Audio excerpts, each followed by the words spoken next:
morning.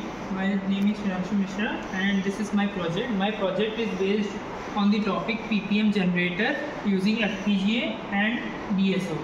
So over here I wrote a code on Quartus and then using that code I dumped it on FPGA. And here is the simulation of the entire everything, the code and the how it is working, how the counter is progressing and how it should generate my PPM output. Now this is the FPGA dump where I dumped the code. Here these 4 pins are the data. This is the clock.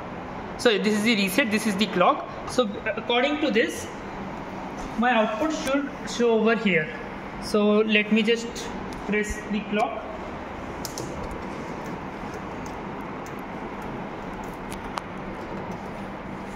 So here it is showing triggered, and for a certain amount of time it will trigger. So my data now is only 0001, so it will trigger accordingly.